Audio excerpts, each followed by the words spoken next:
Message ini masih merupakan kelanjutan dari message kemarin. Kita sedang membahas tentang alam bawah sadar seseorang yang merupakan pengendali dari keseharian orang yang bersangkutan. Dibutuhkan suatu perubahan yang mendasar dalam the spirit of your mind diselaraskan dengan firman-Nya. Seperti yang ditulis dalam Efesus 4 ayat yang ke-23 dalam terjemahan New King James Version. Sehingga nature dari manusia lama kita dapat sepenuhnya disingkirkan. Dan pada saat yang sama, kita pun sepenuhnya mengenakan manusia baru yang sudah Bapa sediakan di dalam Kristus. Jika kita mempergunakan istilah yang universal, kata the spirit of your mind, merujuk pada fungsi otak yang disebut alam bawah sadar. B.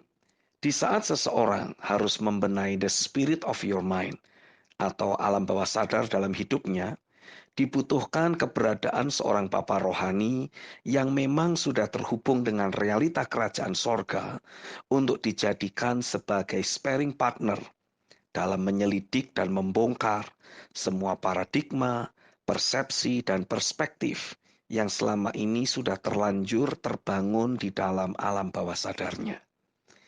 Seringkali, seseorang akan mengalami kesulitan untuk secara objektif dapat mengenali mana paradigma, perspektif, dan persepsi hidupnya yang salah yang selama ini ia miliki.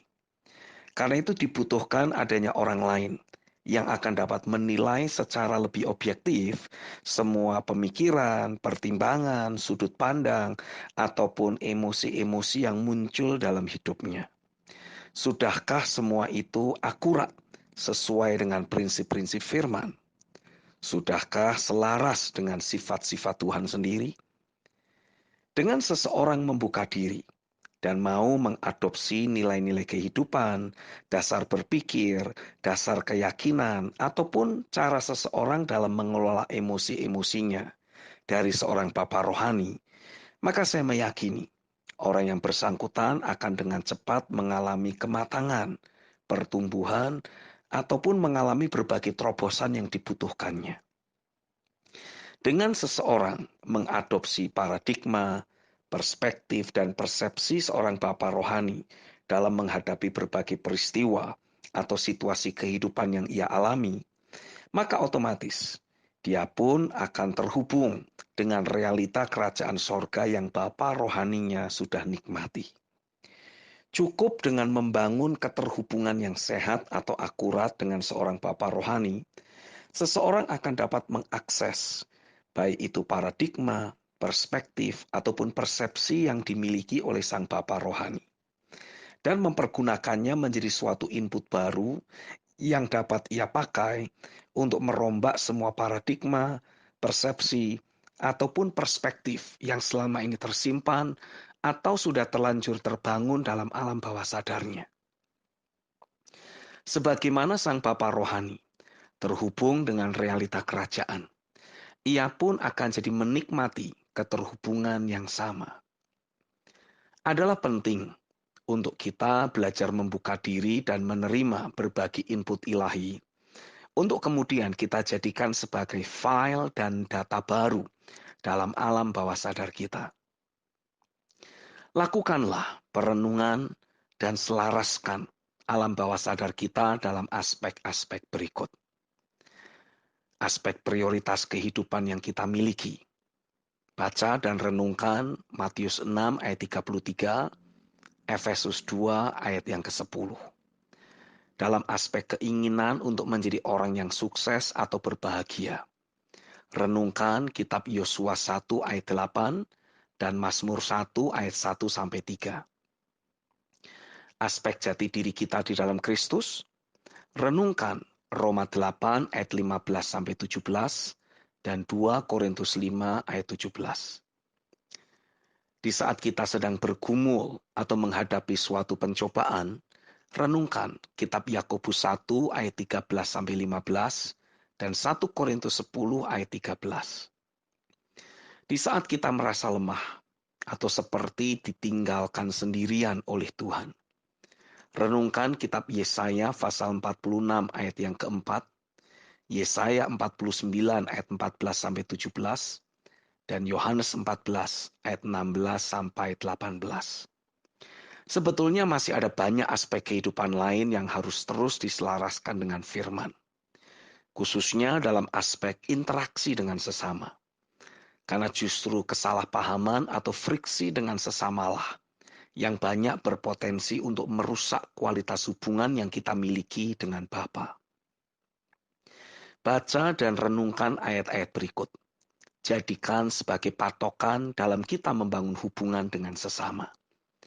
Matius 5 ayat 23-25, Matius 5 ayat 38-48, Matius 6 ayat 14-15, Matius 18 ayat 15-35, dan Roma 12 ayat 17-21. C. Dapat dikatakan bahwa alam bawah sadar yang seseorang miliki adalah sama seperti suatu pintu atau portal yang menghubungkan dirinya dengan alam rohaniah. Jika paradigma, persepsi, maupun perspektif yang sudah terbangun dalam alam bawah sadarnya masih terus membawa pola dunia ini, maka sesungguhnya orang yang bersangkutan sedang terus dibawa untuk terhubung dengan dunia roh di mana roh-roh jahat maupun roh-roh dunia beraktivitas.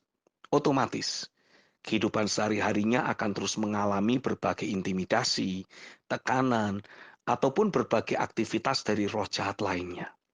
Lambat laun, tanpa disadarinya, semua nature dari aktivitas roh jahat yang ia rasakan tersebut jadi ikut mencetak karakter dan kebiasaan-kebiasaan dalam hidupnya.